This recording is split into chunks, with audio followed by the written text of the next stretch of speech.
আজ 28শে সেপ্টেম্বর বিশ্ব জলাতঙ্ক দিবস। এ নিয়ে এদিন জলপাইগুড়ি জেলা ও ব্লক প্রশাসনের তরফে বিশেষ সচেতনতামূলক কর্মসূচির আয়োজন করা হলো সদর বিডিও অফিসে। পাশাপাশি বিনামূল্যে বেশ কিছু পোষা এবং পথকুকুর সহ বিড়ালকে জলাতঙ্কের ভ্যাকসিন দেওয়া হয়।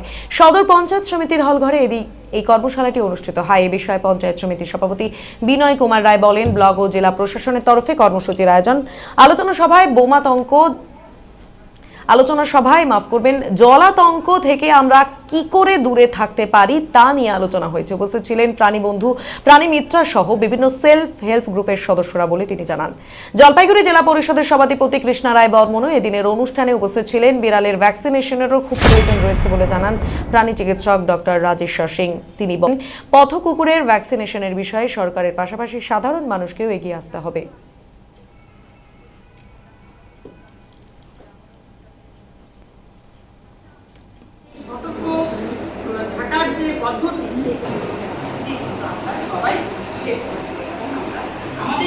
আমাদের গ্রামকে শেখাই, এই করে গ্রাম শেখাবে।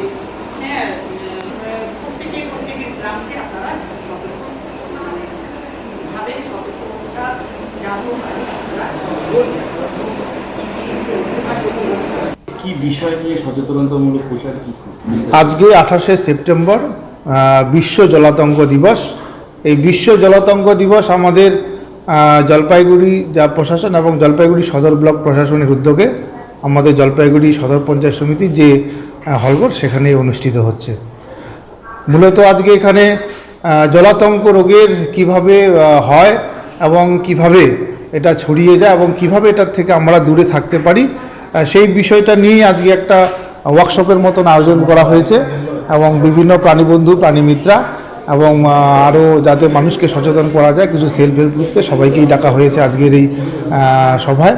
সেই বিষয়গুলো নিয়ে আজকে আলোচনা হচ্ছে। স্যার, প্রাণীবিদ এবং প্রাণীবন্ধু যারা রয়েছে ব্লকে, তারা প্রাণীবন্ধু, প্রাণী মিত্র আমাদের প্রতিটা জীবিতেই রয়েছে। তারা মূলত তাদের যেহেতু প্রাণীবন্ধু নামটার মধ্যেই তাদের কাজটাও লুকিয়ে আছে এবং সেখানে বিভিন্ন রকম পশুদের চিকিৎসার পাশাপাশি তাদের মধ্য দিয়ে জলাতঙ্ক রোগটাও যেহেতু পশুদের মধ্য থেকেই আসে এবং তাদের মধ্য দিয়েই গ্রামে আমাদের মেসেজটা দিতে চাই যে কিভাবে রোগটা ছড়ায় এবং এটার থেকে কিভাবে মানুষ সচেতন থাকতে পারে, দূরে থাকতে পারে, সেই বিষয়গুলো তাদের মধ্য দিয়ে আমরা গ্রামের মধ্যে ছড়িয়ে দিতে চাই।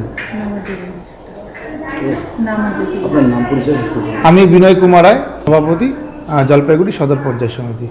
আজকে ওয়ার্ল্ড যে ভ্যাকসিনেশন ডে চলছে, রেবিস ডে, তো সেখানে দাঁড়িয়ে কীরকম পরিস্থিতিতে দেখলেন যে মানুষ কতটা সচেতন হয়েছে? বা দেখুন, মানুষ এখনও সচেতন নয়।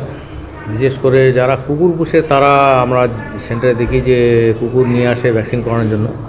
কিন্তু আরেকটা ঘাটতি যেটা আছে, বেড়ালের ক্ষেত্রে কিন্তু মানুষ বেড়াল পুষে কিন্তু বেড়ালের কোনো ভ্যাকসিনেশন, কোনো সচেতনতা নেই যে রেবিস দিতে হবে বা রেবিস বেড়ালের দরকার। কেন, বেড়ালও তো একটা পোষ্য প্রাণী, সে বেড়ালের আরেকটা ওষুধ দেখিয়েছে, সারাদিন ঘুরে বেড়ায় এদিক ওইদিক।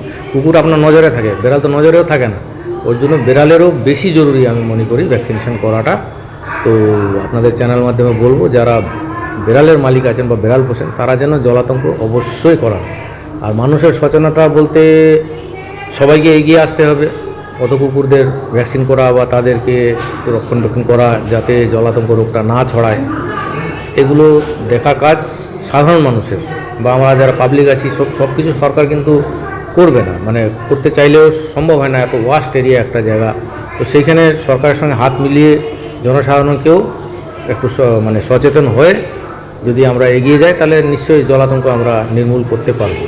যারা ভ্যাকসিন করাবে কিন্তু হয়তো আজকের দিনটাতে আসতে পারলো না, তারা কি কোনোরকমভাবে এই ফ্রি ভ্যাকসিনেশনটা করাতে পারবে? দেখুন, ফ্রি ভ্যাকসিনেশন লিমিটেড আমাদের যা স্টক আসে তার মধ্যে যদি হয় অবশ্যই করাতে, মানে ফার্স্ট কাম ফার্স্ট সার্ভিস বেসিসে আমরা করি। ভ্যাকসিনের আমাদের যে ডোজটা শেষ হয়ে, আনলিমিটেড ডোজ নেই আমাদের, 150-200 ডোজ থাকে, তার মধ্যে যদি ওরা আসে অবশ্যই হবে। তারপরে নিজেদের একটু সচেতন হয়, খুব বেশি দাম না এগুলো, আপনার খুব অল্প দামেই হয়ে যায় আর কি, 100-150 টাকার মধ্যেই কিন্তু করানো যায় ভ্যাকসিন। দেখো, আপনার নাম এবং পরিচয়টা। আমি ডক্টর রাজেশ্বর সিং।